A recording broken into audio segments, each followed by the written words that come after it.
All right. Hi, Peanut. Today, I will be reading you a story with yourself. Boo!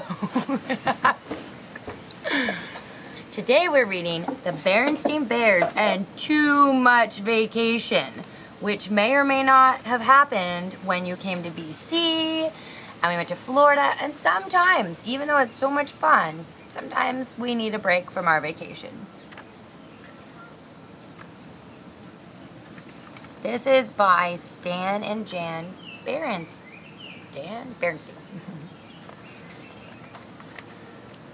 Well, that's everything, said Mama Bear, as she and Sister and Brother Bear held the car trunk lid so that Papa Bear could tie it down. Not quite, said Papa, running back into the treehouse. We almost forgot the camera, he said when he reappeared. What good is a wonderful vacation without photographs to remember it by? Yo, Peanut, you done? Good thinking, Papa, said Brother. May I take some pictures when we get there? Peanut, you're missing the story. Where's the story? And how about me? Sister wanted to know. Of course you may, said Papa as they bundled into the car. We're all going to take pictures of the most wonderful vacation the Bear family has ever had. All right now, everybody buckle up and we'll be on our way.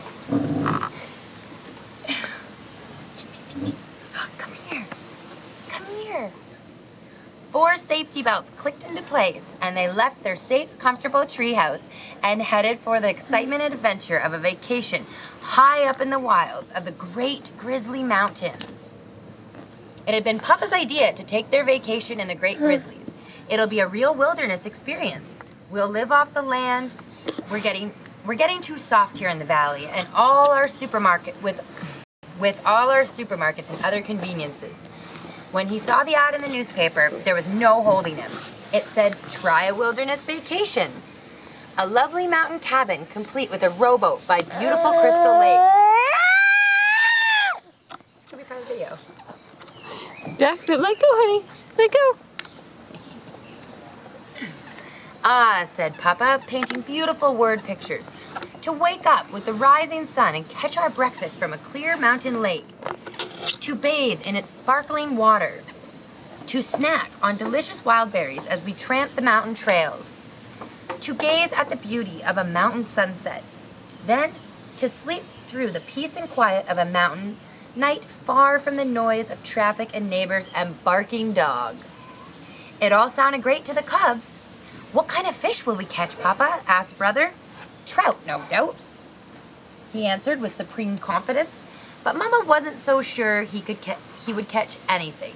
So when she packed, she took along some canned goods in case the trout weren't biting, and some books and games in case of a rainy day. I can almost taste the fresh-caught trout, said Brother, as the road led ever higher into the mountain forest. And I can almost taste those yummy wild berries, said Sister. And don't forget my terrific wilderness stew, said Papa, as he turned onto an even steeper road. But we didn't bring things for stew, objected Mama. All we brought are some canned goods. Of course we didn't, said Papa. I'm talking about my special live-off-the-land survival stew. It's my secret recipe. I make it from bark, leaves, and roots that I find in the woods. When will we get there? Asked the cubs. Very soon. I can tell by the smell of that mountain air, said Papa, taking a deep breath. That's not mountain air, complained Brother, making a face. That's skunk. Said Papa, wrinkling his nose. A good time to start taking those pictures, thought Mama. Pew, said Papa. Click, said the camera. There's the cabin, shouted Sister as they rounded the bend. And there it was indeed. A mountain cabin beside a lake, complete with rowboat. Of course, it wasn't quite as they had pictured it from the ad. Crystal Lake looked more like mud soup. The lovely mountain cabin looked more like a tumble-down shack. There was a rowboat, all right, but it was half sunk in the lake. But Papa wasn't the least bit discouraged. He said, more excited than ever, "It's perfect," he shouted. "The most perfect live-off-the-land vacation spot I've ever seen." Mama wasn't so sure. She noticed that there were no wires leading into the cabin, which meant there was no electricity. "That's the last thing we need," scoffed Papa. What you need on a live-off-the-land vacation is plenty of can-do spirit and lots of forest smarts, and I've got enough of those for all of us. He took a cooking pot and a folding chair from the car trunk. Here, he said, making a seat for Mama, this is a vacation. You relax while I gather things for my fabulous wilderness stew. And you two tidy up the cabin, he called to the cubs as he headed into the forest with the cooking pot. But Mama didn't expect to do much relaxing on this vacation, and she wasn't surprised to find that the cabin was an even worse mess inside than it was outside.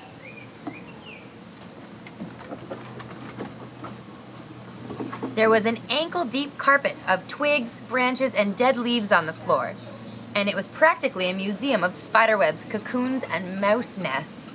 Time for another picture, thought Mama. Scurry, scurry went the mice. Click went the camera. What's this? Asked Sister as she cleaned leaves out of the sink. That's a hand pump for water, answered Mama. Just what I need. It was Papa, back with his cooking pot full of strange-looking bark, leaves, and roots. A little water for my stew? He worked the handle. The pump gurgled and squeaked, and after a while began to squirt water. Rusty, brown water. But he wasn't discouraged. Just what I need for my stew, he said cheerfully. Ready-made gravy. He carried the pot outside where he had prepared a cooking fire. It was very exciting for the cubs, but Mama wasn't so sure, so she made a fire in the fireplace and warmed up a summer of canned beans and dried honeycomb. When Papa cried, stew time, the cubs ran out for the first taste. Mama followed with the camera. Here's to living off the land, said Papa, holding up a big spoon of this strange-looking stuff. Then he, brother, and sister each took a taste. Yuck, said sister. Blech, said brother. Patooey, said Papa. Click, said the camera. Mama Bear's supper of beans and honeycomb proved very tasty. Papa Bear stretched and yawned. Now early to bed, so I can get up with the sun and catch our breakfast. The sun did rise, and it was very beautiful, but Papa snored right through it. The frogs, crickets, and owls had made such a racket during the night that he hadn't fallen asleep until just before the rising sun lit up the sky. Papa began to get a little discouraged when he went out to catch breakfast. The boat sank as soon as he stepped into it, and all he got was a gloppy mudsucker that made snuffling noises and stared. Snuffle, snuffle, glop, said the mudsucker. Click, said the camera. It was Papa's turn to snap the picture when Mama and the cubs tasted the wild berries. The thorns were something furious, and the berries were so sour even the birds puckered. Later, there was a perfectly beautiful sunset, but the bear family didn't get to see much of it. They were too busy swatting the swarms of hungry mountain mosquitoes that swooped in from the lake. Live off the land, you say, shouted Mama as they ran for the cabin. With all these thorns and mosquitoes, it's more like the land is living off of us.